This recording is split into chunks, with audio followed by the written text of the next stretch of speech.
Assalamualaikum warahmatullahi wabarakatuh. Sekarang kita akan belajar tentang usaha dan energi fisika kelas 10. Langsung saja. Usaha dan energi. Kita bahas satu persatu tentang usaha dulu. Usaha adalah gaya yang menyebabkan benda berpindah. Jadi, gaya yang dikerjakan pada suatu benda dan benda itu mengakibatkan perpindahan. Nah, ini yang dinamakan usaha. Jadi kondisi awalnya di sini, kemudian ditarik oleh suatu gaya F, kemudian benda itu berpindah. Nah, ini yang dinamakan usaha. Ini gayanya searah dengan perpindahannya. Jadi gaya F searah dengan perpindahannya, maka rumusnya adalah W sama dengan F dikali S. Jadi menyebabkan benda berpindah itu namanya usaha. Kalau misalnya kita memberikan usaha tapi bendanya tidak berpindah, berarti itu belum dinamakan usaha. Kemudian yang ini gayanya membentuk suatu sudut, yaitu theta. Kalau misalnya tetanya membentuk sudut, berarti kita gambarkan garis untuk yang searah dengan arah perpindahannya, yaitu misalnya sudutnya adalah theta, berarti yang searah dengan perpindahannya adalah F cos theta. Nah, ini yang akan kita masukkan ke rumusnya ini. Jadi gaya F membentuk sudut theta terhadap perpindahan S, maka usahanya adalah F cos theta dikali S. Nah, ini usaha yang membentuk sudut ketika gayanya membentuk sudut ya. Jadi kondisi awalnya di sini, kemudian ditarik dengan gaya membentuk sudut, perpindahannya di sini. Kalau mengalami perpindahan berarti itu namanya usaha. Oke. Kemudian jika usaha yang dikerjakan oleh banyak gaya, berarti W sama dengan sigma. Ini sigma F kali S. Jadi W-nya ini adalah usaha, F-nya itu adalah gaya, dan S-nya adalah perpindahan. Jadi banyak gaya di sini, jumlah gaya yang dikerjakan pada suatu benda. Nah, ini yang dinamakan usaha. Jadi kalau misalnya benda ini ada gaya gesek, ada gaya tarik, nah itu merupakan jumlah gayanya. Jadi gaya tarik dikurangi gaya gesek, terus dikali S. Nah, itu contoh usaha yang dikerjakan oleh banyak gayanya. Jadi usaha dilambangkan dengan W, gaya dilambangkan dengan F, dan S ini adalah perpindahan. Nah, kemudian energi. Nah, energi ini adalah kemampuan untuk melakukan usaha. Jadi kemampuan untuk melakukan usaha dan mengakibatkan perubahan. Pertama adalah energi kinetik, di mana energi kinetik ini sama dengan setengah mv kuadrat. Jadi energi kinetik ini disebabkan oleh bendanya berpindah dengan kecepatan tertentu. Jadi di sini ada kecepatannya. Jadi makanya rumusnya setengah mv kuadrat. Jadi m ini adalah massa benda, v ini adalah kecepatannya, kecepatan perpindahan bendanya. Jadi setengah mv kuadrat.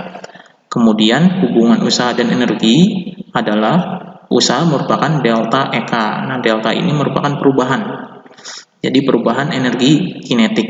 Maka di sini EK2, energi kinetik pada posisi 2 dikurangi energi kinetik pada posisi 1. Jadi atau energi kinetik kedua dikurangi energi kinetik ke satunya. Atau dirumuskan setengah M, masanya kan sama. Yang berbeda adalah kecepatannya. Jadi V2 kuadrat dikurangi V1 kuadrat. Jadi berbeda kecepatannya ya. Jadi ada perubahan kecepatan. Kalau misalnya benda mengalami perubahan kecepatan, berarti itu bisa dihitung usahanya. Jadi merupakan perubahan energi kinetik. Kemudian, selain energi kinetik, ada juga energi potensial. Jadi energi potensial sama dengan MGH. Nah, energi potensial ini adalah energi yang diakibatkan oleh posisi bendanya. Jadi posisinya pada ketinggian tertentu. Jadi memiliki ketinggian. Di sini ada H. H ini adalah ketinggian. Nah, itu energi potensial. Jadi energi potensial itu bendanya ada di suatu ketinggian tertentu. Jadi energi potensial sama dengan MGH. M-nya massa, G-nya adalah percepatan gravitasi, biasanya 10 atau 9,8. H-nya ini adalah ketinggian. Kemudian hubungan usaha dan energi potensial adalah W sama dengan min. Oh, ada minnya. Jadi min delta segitiga ini namanya delta energi potensial. Jadi delta EP energi potensial. Jadi sama dengan min EP2 dikurangi EP1. Jadi energi potensial kedua dikurangi energi potensial 1, karena ada minusnya berarti dibalik energi potensial 1 dikurangi energi potensial 2. Mg-nya tetap, yang berbeda adalah ketinggiannya. Jadi H1 min H2. Nah, jadi usaha adalah Mg dalam kurung H1 min H2. Jadi ada perbedaan ketinggian di hubungan usaha dan energi potensial ini adalah adanya perbedaan ketinggian, maka mengakibatkan usahanya. Jadi ada usahanya ketika adanya perbedaan ketinggian. Nah, kemudian dari energi potensial dan energi kinetik ada namanya energi mekanik. Jadi energi mekanik ini adalah penjumlahan antara energi potensial dan energi kinetik. Jadi energi mekanik adalah energi potensial ditambah dengan energi kinetik. Nah, ini energi mekanik. Kemudian hukum kekekalan energi mekanik. Jadi hukum kekekalan energi mekanik ini, energi mekanik kondisi 1 itu sama dengan energi mekanik pada kondisi 2. Jadi sama. Jadi semuanya konstan, energi mekaniknya adalah konstan. Jadi energi mekanik 1 ada di posisi 1 sama dengan energi mekanik 2 ada di posisi kedua. Jadi kondisi 1 sama dengan kondisi 2. Makanya di sini energi mekanik 1 itu EP1 tambah EK1, kemudian sama dengan energi mekanik 2 adalah EP2 tambah EK2.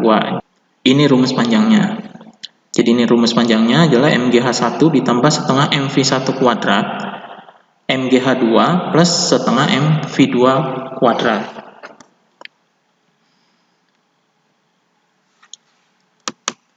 Kemudian terakhir kita bahas tentang daya. Daya ini adalah laju energi. Jadi perubahan energi setiap waktu. Daya itu.